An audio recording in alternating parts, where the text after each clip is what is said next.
두 가지 이유로 나왔습니다. 아간이라는 사람의 범죄와 아간의 범죄와 거룩에 대해서 오늘 말씀을 전하겠는데요. 그래서 아간의 범죄와 아이성 정복 실패와 여러 가지 이제 거룩을 명하시는 하나님에 대한 주제에 대해서 1절부터 15절까지 은혜를 나누도록 하겠습니다. 잠깐 기도하고 말씀을 전하겠습니다. 기도하겠습니다.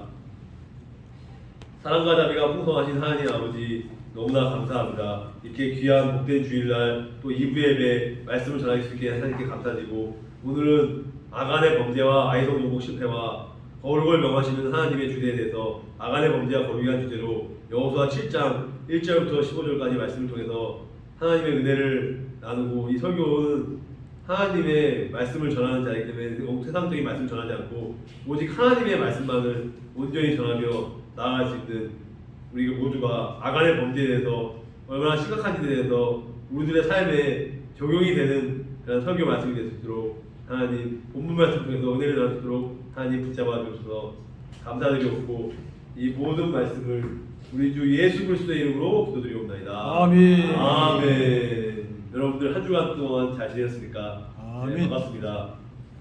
아까 얘기한 것처럼 오늘은 아간의 범죄와 거룩에 대해서 말씀의 은혜를 전하도록 하겠는데요.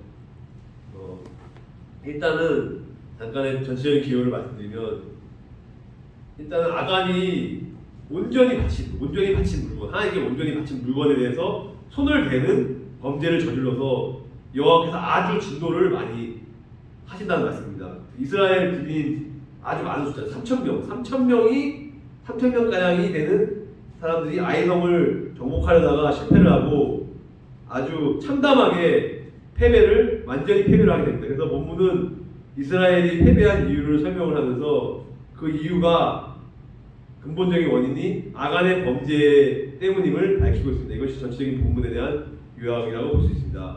그러면 본문 말씀을 중심으로 은혜를 나누도록 하겠습니다. 먼저 본문 1절, 2절 말씀을 제가 잠깐 보게 되겠습니다.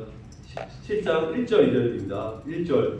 그러나 이스라엘 백성은 여리고성을 점령할 때 어떤 물건도 가지지 말라는 여호와의 말씀을 불순종하는, 여호와의 말씀을 어기는 죄를 지었습니다. 그래서 유다 지파의 세라의 아들인 삽디의 손자이며 갈말의 아들이었던 아간이라는 사람이 여호와께 온전히 바쳐야 할 물건 중에서 몇 가지를 가져갔던 것입니다. 그래서 하나님께서는 이스라엘에게 크게 화를 내셨습니다. 2절입니다. 그래서 여호수아는 그 중에 몇 사람을 뽑아서 여리고에서 아이 지방으로 보냈습니다.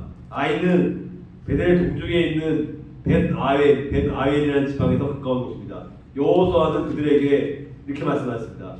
그들에게 아이로 가서 그 땅을 정탐하시오라고 말했습니다.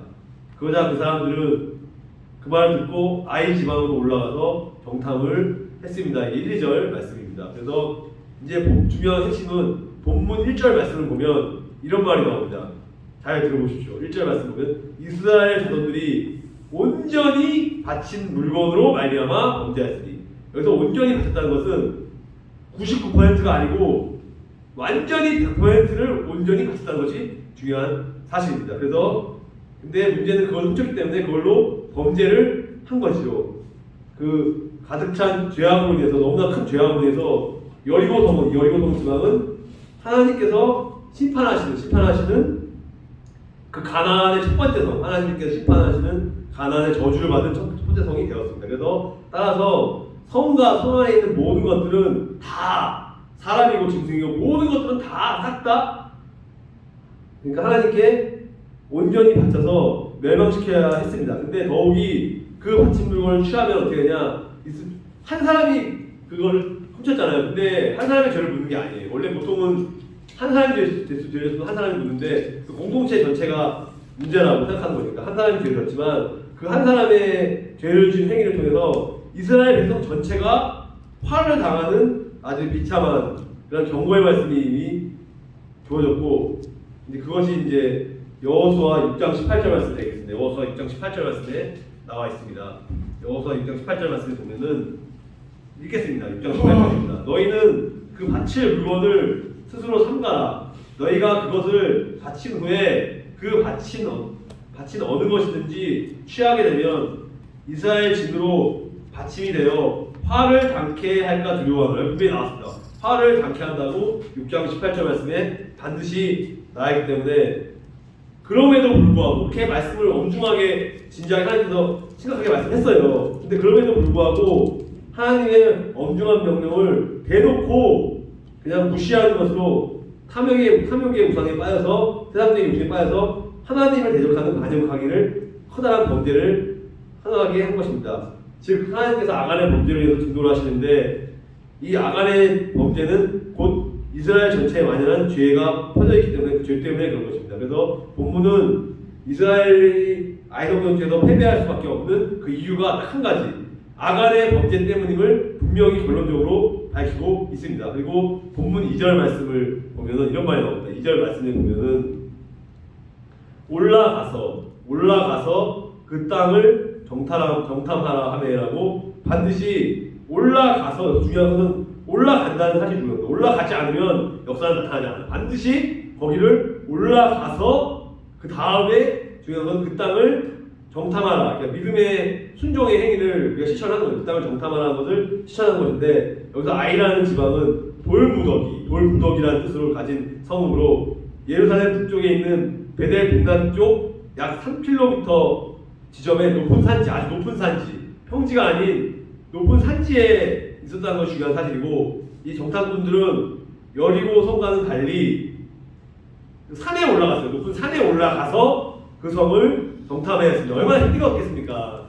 낮은 평지에서 높은 산을 간다는 건 이따가 말씀드리겠지만 너무나 힘든 고지를 그 높은 산지에 올라간 것이죠. 그래서 이제 본문 3절에서 5절 말씀을 제가 봉독해 드리겠습니다. 오늘 본문 3절입니다. 그래서 3절에 얼마 후에 여호수아에게 돌아온 그들이 말했습니다. 아이 지방에는 우리와 싸울 사람이 얼마 되지 않습니다. 백성 모두를 내보낼 필요는 없습니다. 2,000명이나 3,000명만 보내서 아이성을 공격하게 하십시오. 그러면 우리 백성 모두가 나가서 수고할 필요는 없지 않습니까? 라고 했고, 4절에 그래서 약 3,000명, 2,000명이 아닌 3,000명가량이 아이로 나갔습니다. 그러나 그들은 아이 사람들에게 패하여 도망쳐 왔습니다. 그래서 5절에 보면은 이런 말이 나옵니다. 아이 백성은 이스라엘 사람들을 뒤쫓아서 갔습니다. 아이 백성은 이스라엘 사람들을 쫓아서 갔고, 그들은 성문에서부터 스바림까지 이스라엘을 뒤쫓았습니다. 그들은 언덕을 내려오는 동안에 약 36명 정도의 이스라엘 사람들을 죽였습니다. 그리고 이스라엘 사람들은 이 일을 보고 매우 두려워하는 마음이 들었습니다라고 이렇게 3절 5절 말씀이 나와 있는데, 여기서 3절 말씀을 보면 이런 말이 나옵니다. 그들은 소수이니, 적은 숫자이니 모든 백성을 그리로 보내어 수고롭게 하지 마소서라고 너무 안이한 자세로서 이렇게 말씀을 나오는데요. 즉 예를 들어서 설명드리겠습니다. 아이성의 주민이 12,000명이라고 치면은 정확하지 않습니다. 12,000명이라고 치면 싸움에 나갈 수 있는 남자의 숫자가 얼마냐? 실제적으로 싸움에 나갈 수 있는 남자는 더 되죠. 13,000명에서 14,000명 정도였을 것입니다. 대충 추정이 그렇게 되고, 따라서 싸우기 어려운 상대는 아니었어요. 얼마 안 돼. 싸우기 어려운, 인간의 상식으로 생각했을 때 싸우기 어려운 상대는 아니었지만, 하지만 아까도 얘기한 것처럼 아이성은 아주 높은 산지에, 산의 높은 위치에 위치했기 때문에 올라가기가 어려우니까 공격하기가 쉽지 않고, 또 인근에 베델의 군사들과 합동작전을 펼 가능성이 있다는 것을 고려한다면 결코 정복하기 쉬운 것은 아닙니다. 그런데 중요한 것은 여기서, 그렇지만 이스라엘 정탐꾼들은 2,000~3,000명만이라도 충분히 이길 수 있다고 판단하여 그렇게 장담하여서 많은 군사를 산지를 올라가지 못하게, 많은 군사가 올라갔음에도 불구하고 그렇게 하지 못하게 합니다. 하지만 전쟁은 여기서 중요한 결론입니다. 사람의 손에 달렸지 않습니다. 전쟁은 사람의 능력이 아무리 뛰어나고 전쟁 무기가 발전돼도 하나님이 도와주지 않으면 그 전쟁에서 승리할 수가 없습니다. 중요한 것은 하나님의 능력을 의지하고 믿고 나아갔을 때 하나님이 도우시는 능력으로 이제 근데 이스라엘이 이를 강구하고 어리석은 이스라엘 백성이 이를 강구하고 여리고성의 승리에 도취하여 교만에 빠져서 겸손하고 있는 교만에 빠져서 내 힘을 할 수 있다는 생각 때문에 이렇게 망하게 된 것이고 이 본문 5절 말씀을 보면 아주 중요한 말씀 나옵니다. 5절 말씀에 보면은 백성의 마음이 녹아 물같이 된지라라고 했는데 그만큼 마음이 녹아서 물같이 됐다는 말은 두려워 떨어서 아무것도 하지 못한 상태죠. 그러니까 예전에는 이스라엘의 요단강 도하 사건으로 인해서 가나안 백성들의 마음이 무너져 내렸는데 중요한 건 이제는 반대로 그때는 그래서 마음이 무너져 내렸는데 이제는 아이성 정복 실패로 이스라엘 백성의 마음이 무너져 내립니다. 그들이 두려워했던 이유는 단순히 숫자 36명이라는 숫자가 죽고 그 패배해서가 아니라 지금까지도 이스라엘과 동행하시고 함께하시고 도와주시던 하나님이 갑자기 도움을 주지 않고 멈추셨기 때문에 그것은 이스라엘 백성들이 말을 듣지 않았기 때문에 도움을 멈추신 거죠. 하나님도 인격의 하나님이기 때문에 하나님은 우리를 도와주고 싶어해요. 그렇지만 그것이 안 되고 마음 준비가 안 돼 있으면 하나님은 주시지 않습니다. 때가 아직 된 거 아니에요. 아까 때를 설교를 아까 11시에 때 유목사님 설교한 것처럼 저도 오늘 핵심 때예요. 사실은 오늘 주제는 아간의 멸비와 거룩이 경쟁을 했지만 실제 제가 마음에 와닿는 것은 때가 이르지 않았다. 그러니까 준비하고 있는 기도하고 준비하고 있어야 돼요. 전쟁을 준비하고 있다가 그때에 딱 간파해서 딱 들어가야지. 만약에 내가 생각해서 그냥 때는 이때인데 그 전에 1분 전에 내가 공격해 아니면 그때에 대해서 1분 후에 1분 차가 안 나더라도 그 1분 후에 공격했잖아요. 그러면 하나님은 안 도와줘. 그러면 실패한 전쟁이에요. 그게 중요한 오늘의 핵심은 그거예요. 여러분들이 딴 건 다 기억 못하시더라도 그 말씀만 기억하고 들어가시면 성공한 것입니다. 그래서 그렇고요. 그 다음 말씀을 이제 본문 6절에서 9절 말씀을 제가 읽도록 하겠습니다. 6절입니다. 6절. 그러자 여호수아는 슬퍼하며 자기 옷을 찢었습니다. 옷을 찢었고 여호수아는 얼굴을 땅에 대고 여호와의 귀에 말씀 앞에서 바짝 엎드렸고 그런 자세로 하루 종일 저녁 때까지 가만히 이 자세로 저녁 때까지 있었습니다. 얼마나 힘들겠습니까? 그렇지만 인내심하고 저녁 때까지 딱 그 자세로 엎드려 있었고 이스라엘의 지도자들도 똑같이 대단한 거예요. 여호수아가 그런 자세를 취해요. 그래서 깨가 나셨잖아요. 저 같으면은 흉내만 냈어요. 진짜로 흉내만 내고 꾀를 부르고 요령 부를 수 있잖아요. 충분히 그럴 수 있어요. 근데 여기 있는 사람들 어느 누구도 그러지 않았습니다. 여기서 보면 이 말씀에 보면은 이렇게 나옵니다. 그래서 이스라엘의 지도자들도 여호수아와 같은 자세를 취했습니다. 그들은 또한 슬픔의 표시로 머리에 죄를 뒤집어서 썼습니다. 그때는 슬프면은 전통적으로 머리에 죄를 뒤집어 쓰는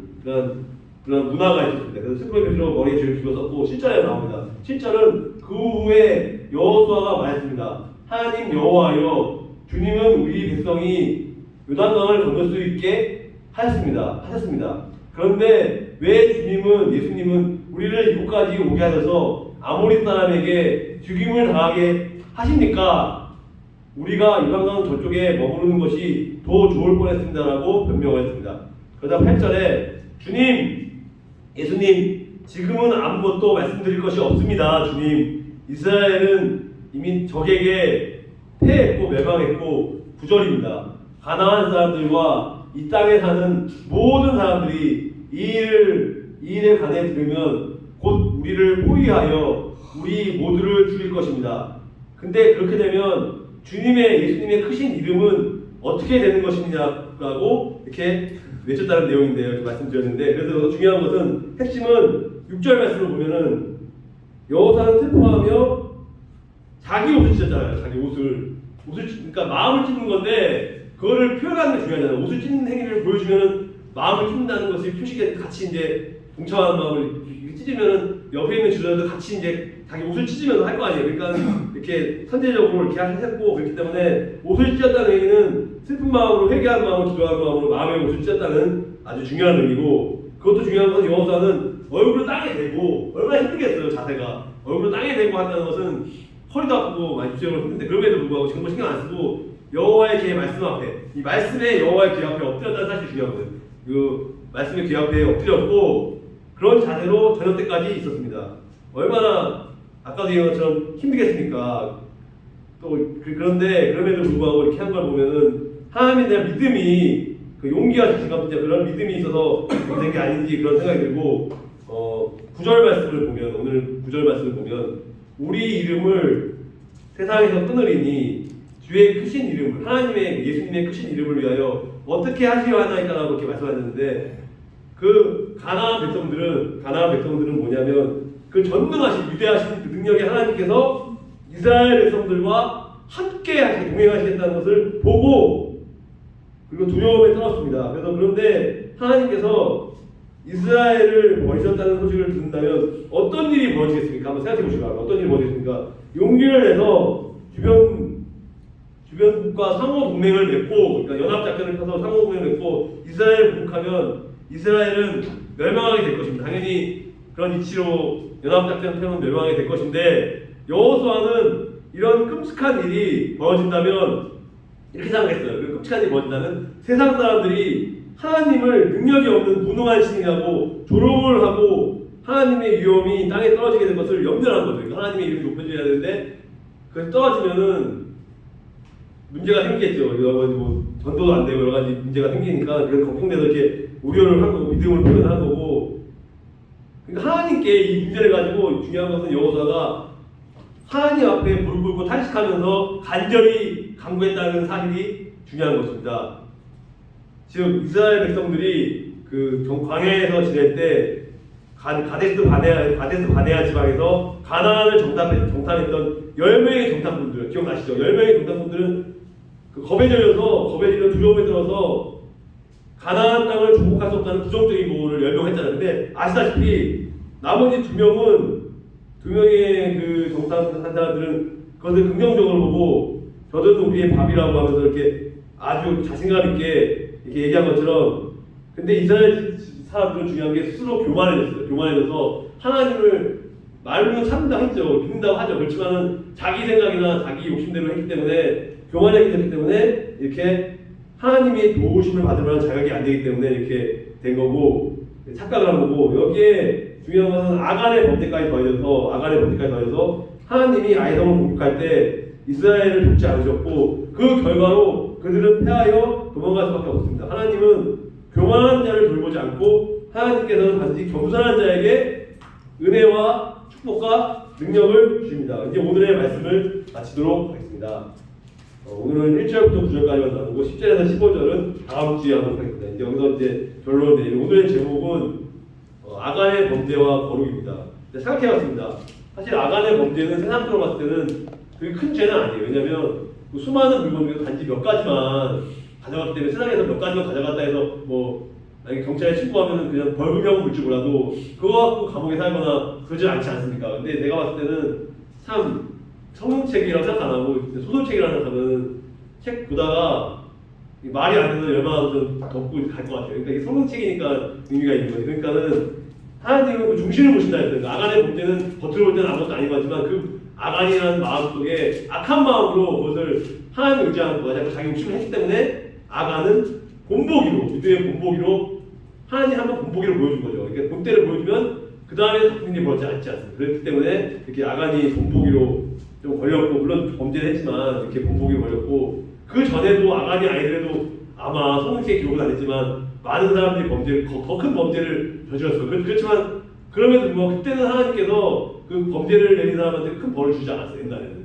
그때 때가 안 됐거든요. 그러니까 심판도 때가 돼서 아간이 그때 딱 걸려서 딱 본보기가 돼서 어떻게 보면 억울한 측면이 있을 수 있는데 그것은 그 사람의 입장이고 하나님이 볼 때는 정당하게 죄의 대가를 치는 것입니다. 그렇기 때문에 중요한 것은 우리가 믿음으로 순종하는 것이 중요하다는 것을 다시 한번 깨닫게 됩니다. 결국은 우리가 그러니까 직장 생활할 때나 가정 생활할 때도 전쟁이 있어요. 직장 생활에서도 이제 뭐 영업직에 있는 사람들 다 있지만 실적에 또 다른 사람들과 선의 경쟁도 하고 또 사무직이나 뭐 사업하는 사람들도 다른 업체하고 경쟁을 하면서 이렇게 하게 되는데, 이것이 만약에 자기의 능력으로 사업을 하고 자기의 능력으로 직장 생활을 한다면 물론 자기의 업무 능력이 뛰어나고 월급도 많이 하고 승진도 할 거예요. 그렇지만 어느 순간에는 하나님이 도와주지 않으면 그 사람은 꼬꾸라집니다. 직장을 잘리거나 아니면 어려운 일을 발생하게 되는데, 만약에 하나님 믿고 의지한다면 비록 지금 눈에 보일 때는 승진이 안 되고 지금은 고난이 많고 잘 안 되는 것 같고 예수 안 믿는 사람이나 엉터리 믿는 사람 잘 되는 것 같이 보여요. 그렇지만 멀리 보게 되면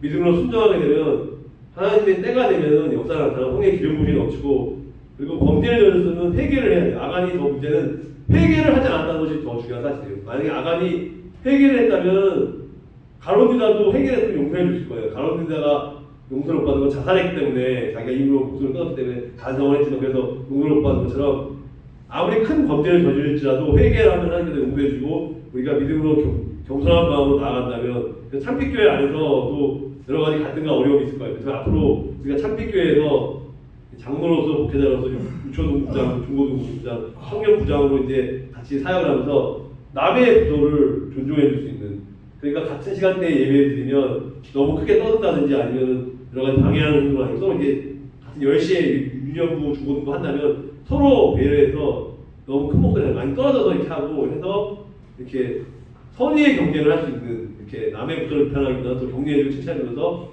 같이 이제 교회가 윤리 나오고 여전도의 남성교회도 있어서 더 크게 활성화시킬 수 있는 그래서 찬양과 기도와 말씀 가운데 우리가 승리할 수 있는 정도 복음의 사명을 감당할 수 있는 참빛교회가 좀 더 성의 역사, 성의 기름부의 역사를 체험할 수 있는 하나님께 원동력으로 나갈 수 있는 우리 참빛교회 모든 목회자들과 성도 여러분들 되시길 축원합니다. 아멘. 아멘. 기도하고 마치겠습니다.